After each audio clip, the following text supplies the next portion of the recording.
Hey everybody! For me, when it comes to a two-player game, I'm looking for a super nice strategic opportunity to outsmart my opponent, take advantage of the really cool rules and parameters of the game, and I don't know, I just don't want that push and pull, tug of war kind of game where I take 2 and then you take 3 back and then I take some from you and it just seems like that. Well, that's not my favorite. I want the games that give me an opportunity to just dive in and feel like I've accomplished something that you can't take away from me as my opponent. Well, there is a game that does that for me, and not only that, there is a brand new mini expansion coming out for it. The game is Nanga Parbat, and I'm going to tell you all about it.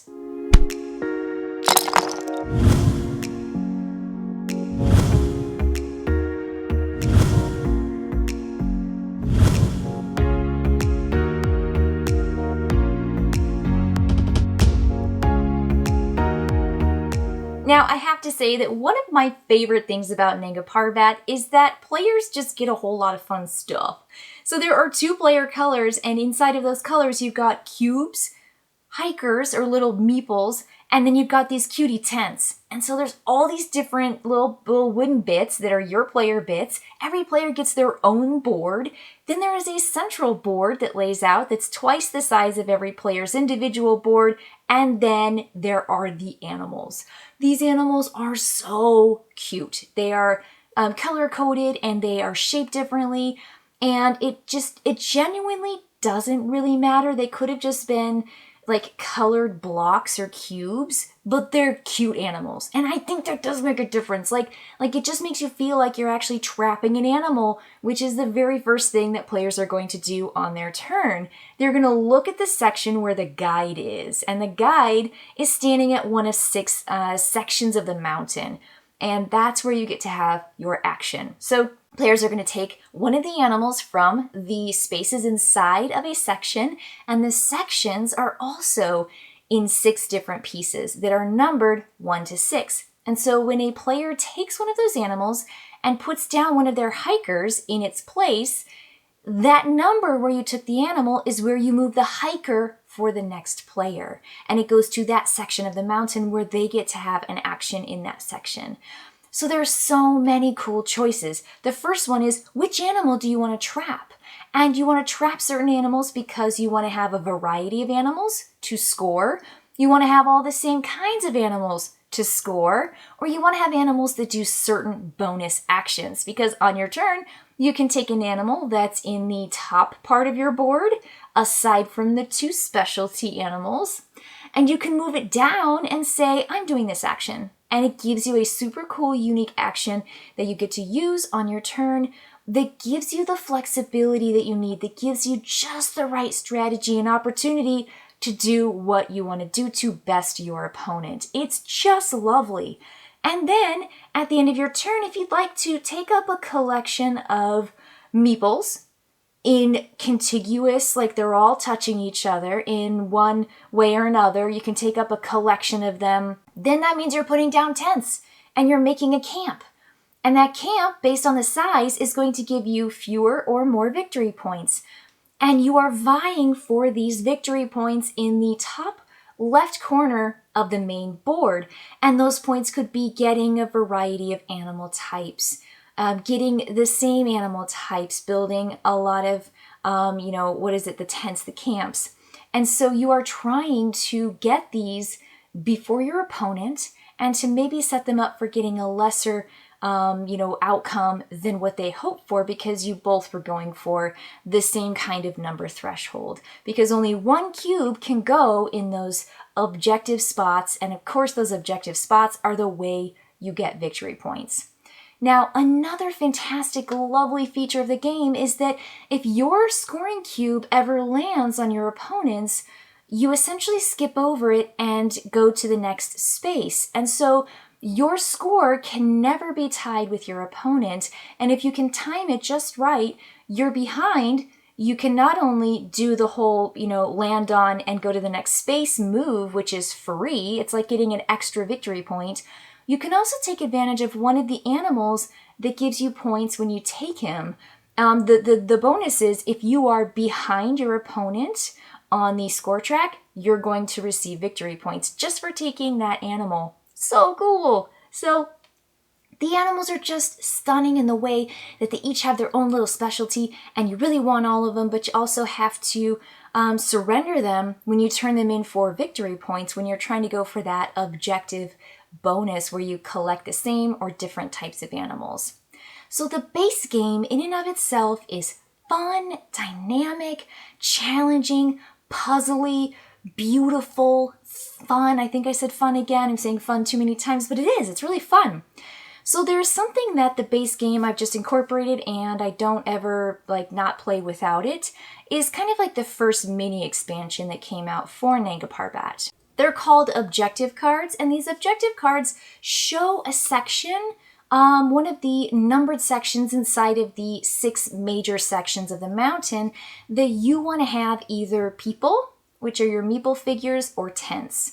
And you're going to get 1 point for the meeple that's standing in there. Let's say it's number 3, and you have in the number 3 space of any of those mountain regions or sections, you have a meeple, you're going to get 1 point. And if you have a tent in that space, though, if you made a camp there, then you're going to get 2 points. And you just shuffle those cards up, and there's one for each of the 6 regions. You don't know what your opponent's going for. They don't know what you're going for. And it's just another way to earn victory points that are secret and that happens at the end of the game after all the other scoring has been resolved. So there is a chance for you to maybe hop over your opponent using that really cool lands on their cube feature. So again, really, really intense, really just, nail bites all the way to the end. Now, the one thing that I'm really excited about is the missions pack. Now, this missions pack is pretty cool. It adds just another layer of strategy and another opportunity in-game to not only earn victory points, but to earn specialty bonuses that allow you to do really cool things. So how you get the missions pack set up is you simply will shuffle the 5 mission cards in a row. Just randomly choose which side is face up. If you turn it over, you'll see that there's another side to it. So one side, other side, and you're just going to say, here are the 5 cards. These mission cards show a configuration of meeples, and it's specifically meeples before you turn those meeples into essentially making a camp with tents. And so the timing of this missions pack is really important. You want, within one section of a mountain, to have accomplished the configuration with your meeples. And if you do it first, you get the card that's underneath it. And in setup, you've got 6 cards that you're going to shuffle, and you're going to lay out one underneath each of those mission cards. After taking the rewards card that's underneath that configuration, you are going to score if there are any immediate scores, and then you are going to turn the card over, and it's going to show that you got the victory points, but that you also have possibly a one-time ability, which is, again, so cool. And it's absolutely what you need in the middle of the game, like moving the guide. If you absolutely need to get another hiker down to a specific place and you just can't seem to mobilize the hiker and your opponent keeps putting the hiker in a different section, you can use that bonus card, that reward that you got, and say, nope, I'm going to move this hiker right down here. I'm going to take this animal. I'm going to build a camp right here, and I'm going to score those points that I need to score. And so it gives you, again, that choice and flexibility. And these cards are so cool. Switch any 2 hikers anywhere on the board. This card counts as an animal of any type when trading, so you don't have to have all the animal figures to score what you want, because this one counts as one of the animals, whatever type. It's a wild. It's whatever you want it to be. There's another switch any hiker with any animal anywhere on the board. Amazing, right? Doesn't have to be adjacent. It can be anywhere, and it's really, really flexible. And you think 1, 2, 3 victory points, that's not that many victory points.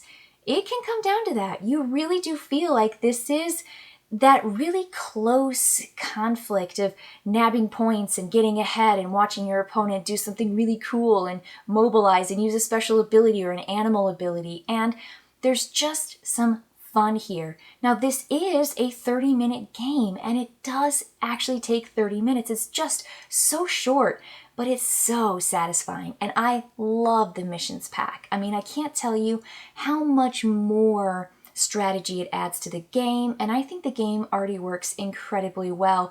So what I think this missions pack does is it just gives it more oomph. It just kind of gives just a little bit more to it to make players feel like they have more flexibility and more versatility when it comes to creating their own strategy. So I play with the missions pack. I play with the objective pack, and I even play with the variant that's listed on the back of the main base game.